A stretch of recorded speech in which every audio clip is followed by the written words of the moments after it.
जय भीम नव बुद्धाय साथियों, वॉइस ऑफ बुद्धिज्म में आप सबका स्वागत है। मैं रविंद्र मीनाक्षी मनोहर और आप मेरे साथ देख रहे हैं वॉइस ऑफ बुद्धिज्म में हम कुछ बातें रखने की कोशिश कर रहे हैं।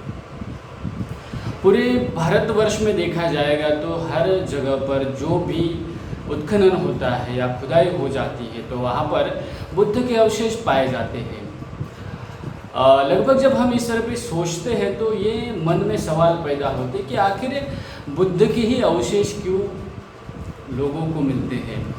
तो सच्चाई ये है दोस्तों कि लगभग 2000 साल से पहले भगवान बुद्ध की शिक्षा से प्रेरित होकर भगवान बुद्ध ने जो दुख मुक्ति का मार्ग दिया है, दुख मुक्ति के मार्ग से प्रेरित होकर लोगों ने ये बुद्ध का मार्ग अपनाया है।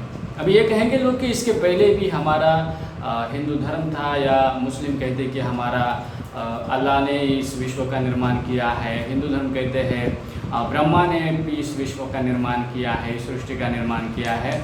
तो ईसाई धर्म में वो लोग कहते हैं कि हमारे गॉड ने इसका निर्माण किया है। तो लगभग कोई ना कोई धर्म अपने धर्म के किसी एक व्यक्ति को या एक भगवान को ये दर्जा देते हैं कि इसने इस सृष्टि का जन्म किया है, इस सृष्टि को जन्म दिया है।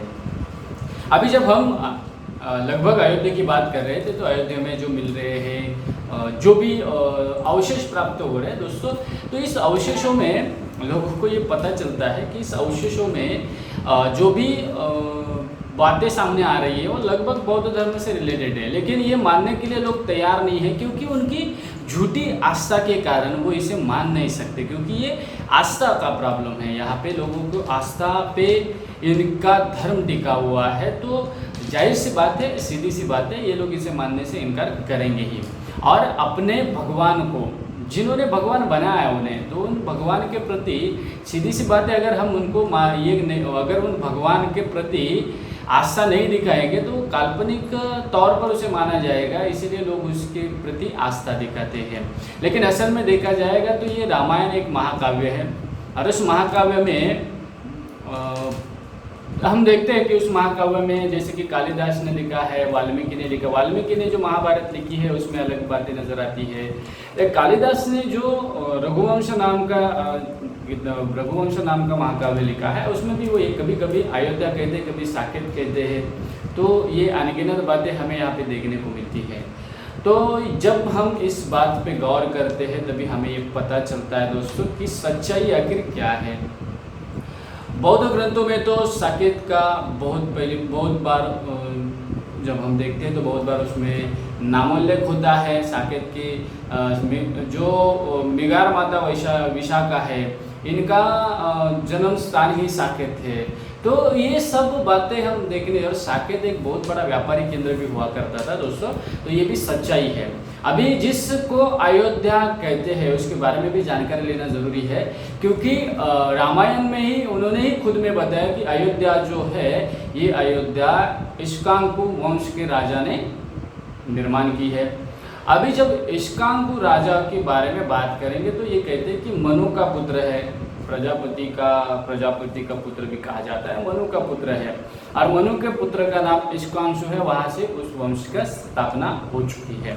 जब असल में वो देखते कि वो इक्ष्वाकु वंश में जो भागीरथ नाम का राजा है वो गंगा के तट पर आके उसने यहाँ पे यज्ञ किया था, और वहाँ पे उन्होंने अयोध्या नाम की नगरी बसाई थी।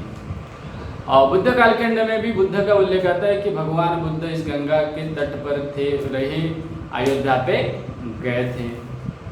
अभी जब ये सब देखने के बाद ये पता चलता है कि जिस अयोध्या को हम देख रहे हैं सरयू नदी के तट पर, वो कहीं और भी हमें अयोध्या का नामोल्लेख मिलता है। लेकिन बाद में भागीरथ के बाद में ये अयोध्या का नाम, वो अयोध्या का जो स्थान था, मतलब अयोध्या एक शहर से उसका नाम हटकर वो एक गांव के रूप में तब्दील हो गया। ये सब देखने के बाद ये पता चलता है दोस्तों कि ये जो साकेत है, इस साकेत का ही नामोल्लेख उन्होंने, फिर ब्राह्मणों ने इसे अयोध्या कहा गया और इसे राम जन्मभूमि कही जाती है। असल में राम का जन्म कहाँ हुआ ये अभी तक किसी भी व्यक्ति को पता नहीं है, ये सच्चाई है। लेकिन झूठी कहानी बताकर इन्होंने आज तक ये बातें कही है। और हमें ये बातें लोगों को शेयर करनी चाहिए, लोगों को बतानी चाहिए। आप कितना भी इसे नकारने की कोशिश कर लीजिए, ताकि सच्चाई यही है और सच्चाई आपको सुननी पड़ेगी। ये जो बौद्ध धर्म की विरासत है, जैसे कि आप यूपी में जाएंगे, हम उत्तर प्रदेश की बात करते हैं तो उत्तर प्रदेश में लगभग बहुत सारी जगहों पे ये बौद्ध स्थल है। और जो लोग, जो ब्राह्मण पंडित हो या जो भी अभी कई कमेंट्स में ऐसे भी सवाल आते हैं कि मैं दलित हूँ, फिर भी मैं ये झूठी बातों को नहीं मानता वगैरह वगैरह, बहुत सारे बातें होती हैं। लेकिन आप सच्चाई को सुनोगे तभी आपको पता चलेगा कि जिस यूपी उत्तर प्रदेश में ये ब्राह्मण कहते कि ये हमारे राम जन्मभूमि है, तो दोस्तों इसी उत्तर प्रदेश में अनगिनत जगहों पे भगवान बुद्ध ने अपने धर्म का प्रचार और प्रसार किया है। कई जगहों पे अवशेष प्राप्त हो चुके हैं। सारनाथ में ये लोग कहते हैं, तो सारनाथ में आपको पता रहेगा कि सारनाथ में पहला धम्मोपदेश दिया है। आप सोचोगे कि ये आज भी सारनाथ में आज भी आप जाओगे तभी आपको पता चलेगा कि किस तरीके से ये बात यहाँ पे। उसके बाद हम कुशीनगर में आते हैं। कुशीनगर में भगवान बुद्ध का महापरिनिर्वाण हुआ है। अभी दोस्तों इन जगहों पे सम्राट अशोक ने जो स्तूपों का निर्माण किया है, अनगिनत जगहों पे सम्राट अशोक के कई स्तंभ प्राप्त हुए हैं। ये देखने के बाद ये पता चलता है कि असल में सच्चाई क्या है। अब जिस अयोध्या की बात करते हैं, जिस अयोध्या के राम की जन्मभूमि मानी जाती है दोस्तों, तो राम जन्मभूमि भी, राम की कथा जब रची गई तो दोस्तों भगवान बुद्ध के इतिहास की ही बातें उसमें नजर आती है।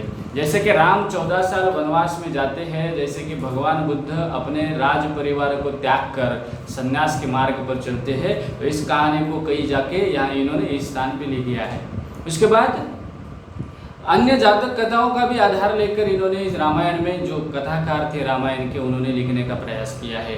तो ये सच्चाई है दोस्तों। आप कितना भी इसको झूठ साबित करने की कोशिश करो, ये झूठ साबित नहीं हो पाएगा, क्योंकि ये सच है और सच कभी ना कभी सामने आएगा ही।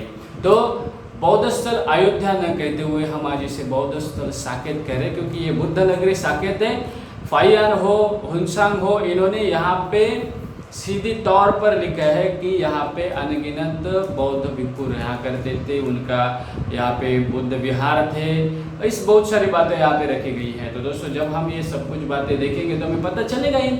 उसके बाद कौशल, जो कौशल कहा जाता है कि दशरथ का राज्य था, जिस कौशल पे अभी आप कभी पढ़ने के लिए कोशिश करो कि ये कौशल जो है प्रसेनजित राजा, इस कौशल का नरेश था। कौशल नरेश प्रसेनजित कहा जाता है। ये बुद्ध के समकालीन है।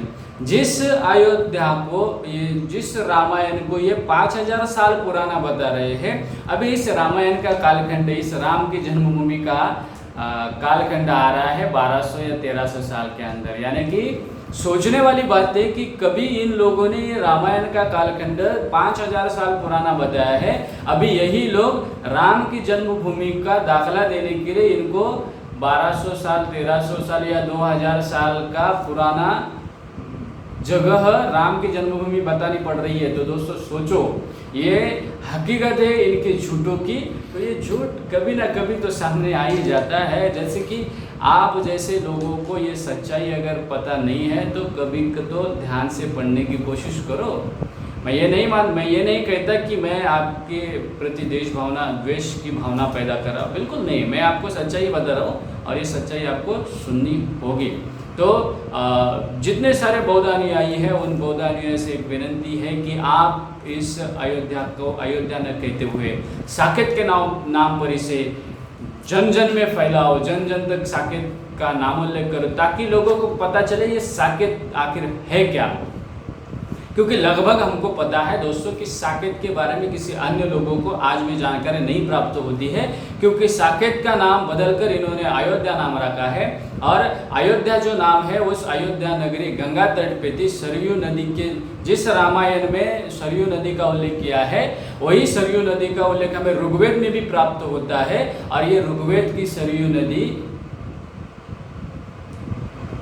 उत्तर प्रदेश में बहती नहीं है, उत्तर प्रदेश में उसका नाम नहीं आता है, तो वो सिंध प्रांत में निकल कर जाती है। तो दोस्तों ये सच्चाई है, कभी तो सुनने का प्रयास करो। और इस तरीके से इन लोगों ने ये जो झूठी बातें फैलाई है। इस ब्राह्मणों ने ये मैं इसलिए ब्राह्मणों का नाम उल्लेख कर रहा हूँ कि उन्होंने जब भी इस इतिहास के बारे में कहना चाहा तो लोगों के मन में ये राम की जन्मभूमि और एक जगह पे कहते हैं राम 5000 साल पूर्व पहले हो चुके हैं। अभी ये कह रहे हैं कि राम जन्मभूमि का जो दाखला है 2000 पहले के जो उत्खनन मिल रहे हैं उसी के आधार पर कह रहे हैं कि ये राम भूमि है। अभी लोग गुप्त कालखंड में आते हैं कि गुप्त ने इसका निर्माण किया है वगैरह वगैरह, बहुत सारी बातें रखते हैं, लेकिन जब सच्चाई पढ़ोगे तब आपको भी सच पता चलेगा। तो ये सारी बातें हैं दोस्तों, इसको गौर से सुनने का प्रयास करो। अयोध्या को किसी भी तरीके से सच में देखा जाएगा तो बुद्ध नगरी साकेत थे, और साकेत को ही अयोध्या कहा गया है, लेकिन अयोध्या नाम की नगरी किसी और जगह पर है और ये साकेत कोई और है। तो यहाँ ना ही राम जन्मभूमि है और ना ही किसी पैगंबर की भूमि है, तो ये बुद्ध की भूमि है। यहाँ पे बुद्ध ने वर्षावास भी किया हुआ है, यहाँ पे बुद्ध ने मार्गदर्शन भी किया हुआ है। तो दोस्तों ये सच्चाई पढ़ो और ये सच्चाई के साथ अपना इतिहास भी लोगों को शेयर करने की कोशिश करो। तो इसी तरीके से दोस्तों हमें अपने धम्म की बातें रखनी चाहिए, हमारे धम्म की विरासत के बारे में बताना चाहिए। तो वॉइस ऑफ बुद्धिज्म को सपोर्ट कर लीजिए ताकि आप लोगों को सच्चाई बताने की कोशिश हम कर रहे हैं। भारतवर्ष में जितने सारे मॉन्यूमेंट्स हैं हमारे,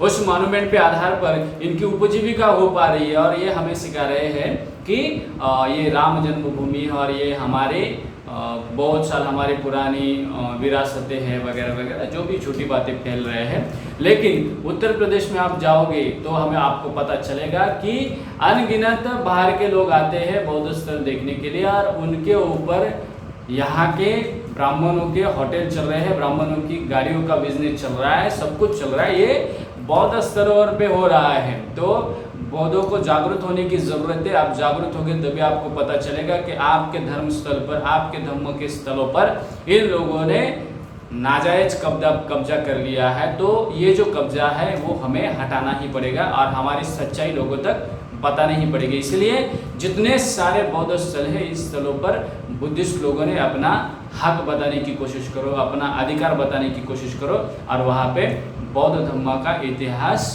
उजागर करने की कोशिश करो। मैं आपसे सबको अपील करता हूँ, सभी बौद्ध भाई बहन हैं, उनसे मेरी अपील है कि आप भी इसी तरीके से इस बौद्धमय भारत की पहचान लोगों को बताने की कोशिश कर लिए ताकि आपको भी सच्चाई की जानकारी होगी। तो दोस्तों इसी तरह की नई नई वीडियो के लिए, इसी तरह की बौद्ध धर्म की जानकारी प्राप्त करने के लिए, बौद्ध विरासत के इतिहास की जानकारी प्राप्त करने के लिए वॉइस ऑफ बुद्धिज्म को फॉलो कर लीजिए, सब्सक्राइब कर लीजिए, लोगों तक शेयर कर लीजिए। और ये जो वीडियो आपको पसंद आया रहेगा तो इसको लाइक भी कर लीजिए, लोगों तक शेयर भी कर लीजिए, और इसको कमेंट बॉक्स में अपने अभिप्राय लिख दीजिए। आप इस मूवमेंट में साथ रहेंगे तो ये मूवमेंट बहुत आगे तक चल सकता है। महाराष्ट्र में बौद्ध स्थलों को बचाने की मूवमेंट जारी है। यहाँ पे बहुत सारे बौद्ध स्थलों के बचाने के लिए बहुत यंग जो बच्चे हैं, यंग तरुण जिसे यंग लोग हैं, ये आगे आ रहे हैं। तो जितने सारे भारतवर्ष में जो बौद्ध अनुयायी हैं वो भी इस मिशन को आगे लेके जाने के लिए एक साथ जुड़े, और प्राचीन बौद्ध लेनी संवर्धन और संशोधन, ये जो बुद्धिस्ट हेरिटेज बचाने की मूवमेंट है, इसके साथ जुड़ जाइए। तो ये ancient Buddhist cave preservation and research, ये ABCPR नाम की केव्स कंजर्वेशन का टीम है, यहाँ महाराष्ट्र में काम कर रही है। लगभग भारत में कई अन्य जगहों पे भी काम करना शुरू हुआ है। तो दोस्तों अगर आप साथ में मिल जाओगे तो हम ये प्रयास के साथ कह सकते कि दोस्तों ज़रूर हम भारत की अपनी बौद्ध विरासत जतन कर सकते हैं। इसके लिए हमें आप सबका सहयोग होना जरूरी है। तो दोस्तों इस तरीके से ही आप इस मिशन को ज्वाइन हो सकते हैं। तो हमारे इस बौद्ध धर्म की विरासत बचाने के लिए, बौद्ध धर्म को आगे लोगों तक पहुंचाने के लिए इसके साथ जुड़ जाइए। तो मिलते हैं दोस्तों अगले वीडियो में नई इंफॉर्मेशन के साथ, नई जानकारी के साथ। तब तक आप सभी को जय भीम, नमो बुद्धाय।